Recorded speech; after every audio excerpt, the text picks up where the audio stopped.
40. The child's playful transformations confuse the Chan mind. Ape, horse, spatula gone, wood mother, too, is lost.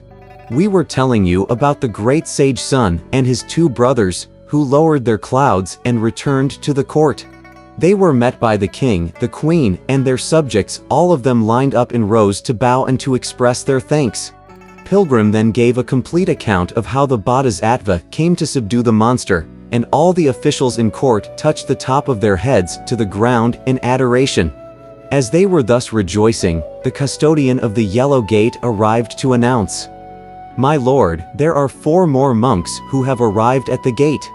A little apprehensive, 8 Rules said, "Elder brother, could it be that the monster spirit, having used magic to disguise himself as the Bodhisattva Manjusri to deceive us, has now changed again into some kind of monk to match wits with us? How could that be?" said Pilgrim, who then asked that the monks be summoned inside. After the civil and military officials transmitted the order and the visitors entered, Pilgrim saw that they were monks from the Precious Grove Monastery, who came bearing the Rising to Heaven cap, the green jade belt, the brownish-yellow robe, and the carefree boots. Highly pleased, Pilgrim said, "It's wonderful that you've come." He asked the mendicant worker to step forward, his head wrap was taken off and the Rising to Heaven cap was placed on his head. The cloth garment was stripped off and he put on the brownish-yellow robe instead. After he untied the silk sash and took off the monk's sandals, he buckled on the jade-green belt and climbed into the carefree boots. The prince was then told to bring out the white jade token, so that the king might hold it in his hands, and he was asked to ascend the main hall to be the king once more. As the ancient proverb said, "The court should not be one day without a ruler." But the king absolutely refused to sit on the throne. Weeping profusely, he knelt on the steps and said, "I've been dead for 3 years, and I'm indebted to Master for making me return to life. How could I dare assume such honor again? Let one of these masters be the ruler. I'll be perfectly content to go with my wife and child outside the city to live as a commoner." Tripitaka, of course, would have none of this, for he was intent on going to worship Buddha and to acquire the scriptures. The king then turned to Pilgrim, who said to him, smiling, "To tell you the truth, if Old Monkey wanted to be a king, he would have been one throughout the myriad kingdoms in the world. But all of us are used to the leisurely and carefree existence of monks. If I become a king, I will have to let my hair grow again. I won't be able to retire when it's dark, nor will I be able to sleep beyond the hour of the 5th watch. I'll be anxious when reports from the borders arrive. I'll have endless worries when there are disasters or famines. How could I live with these things? So, you may as well be the king, and we shall continue to be monks to cultivate our merit." After pleading with them bitterly to no avail, the king had no choice but to ascend the treasure hall once more to face south, and resume the use of the royal we. After giving a general pardon throughout his empire, he also bestowed huge rewards on the monks of the Precious Grove Monastery before they left. Then he opened up the Eastern Palace to give a banquet to honor the Tang monk. At the same time, painters were summoned into the palace to make portraits of the 4 pilgrims, so that these could be permanently revered in the Hall of Golden Chimes. After they had securely established the kingdom, master and disciples, reluctant to stay too long, were about to take leave of the throne to face the west. The king, the queen, the prince, and all their subjects took out the crown treasures together with gold, silver, and silk, to present to the master as tokens of gratitude, but Tripitaka refused to accept any of these. All he wanted was to have his travel rescript certified so that he could tell Wukong and his brothers to saddle the horse and leave. Feeling very keenly that he had not expressed his gratitude in an adequate manner, the king called for his imperial chariot and invited the Tang monk to sit in it. The 2 rows of civil and military officials were told to lead the way in front, while he, the prince, and the ladies of the 3 palaces pushed the chariot themselves. Only after they had gone out of the city wall was the Tang monk permitted to descend from the dragon chariot to take leave. "O master," said the king, "when you have reached the western heaven and retrace your steps with your scriptures, you must pay our region a visit. Your disciple obeys you," said Tripitaka, and the king went back to the city tearfully with his subjects. The Tang monk and his 3 disciples again took up the labyrinthine path, their minds intent only on bowing at the spirit mountain.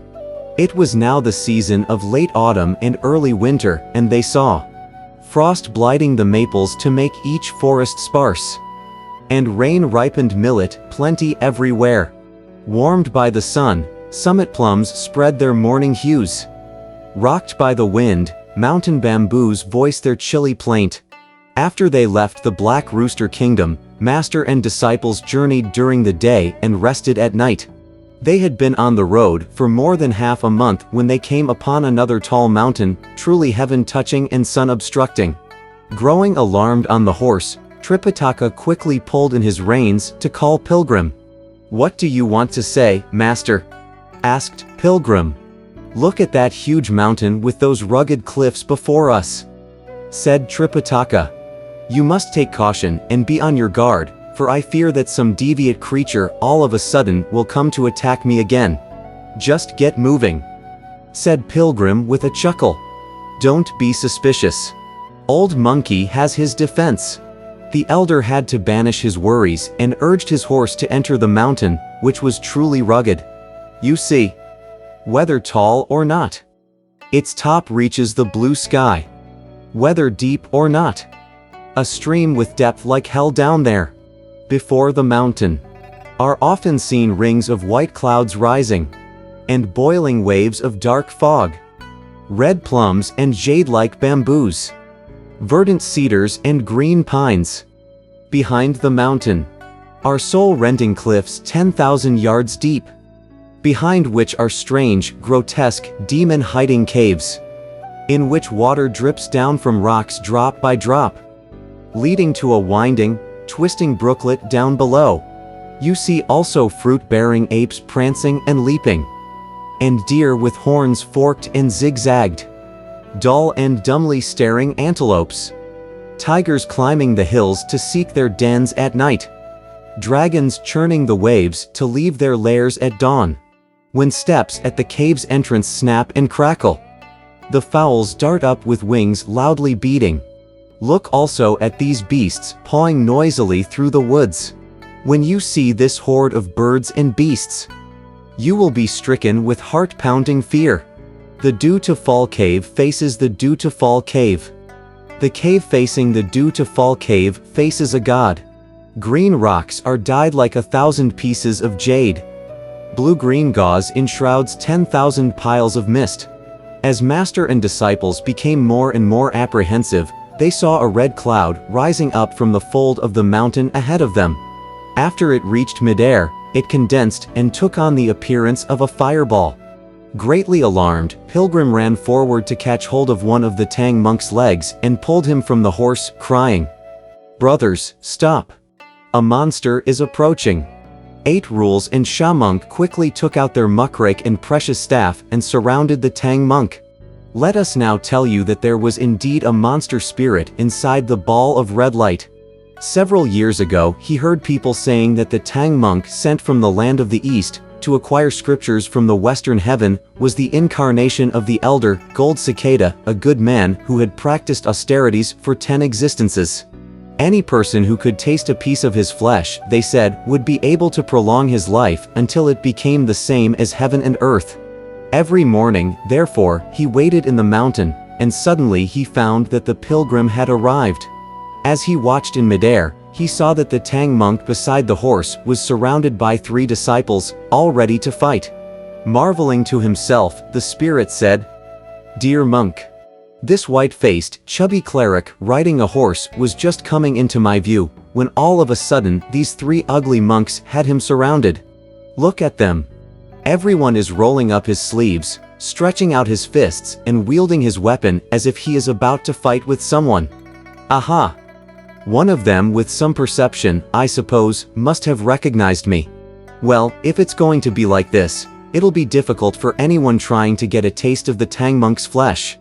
As he thought to himself, questioning his mind with mind like that, he said, "If I try to overpower them, I may not even get near them, but if I try to use the good to deceive them, I may succeed.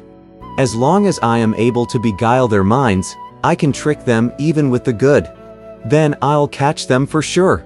Let me go down and tease them a little. Dear monster. He made the red light disperse and lowered his cloud toward the fold of the mountain.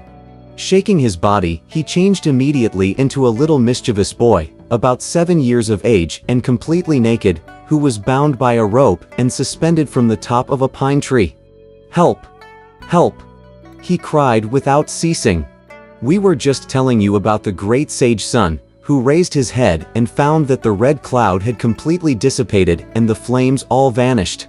He therefore said, Master, please mount up again for the journey. You just told us that there was a fiend approaching. Said the Tang monk. Do we dare proceed now? A little while ago. Said Pilgrim,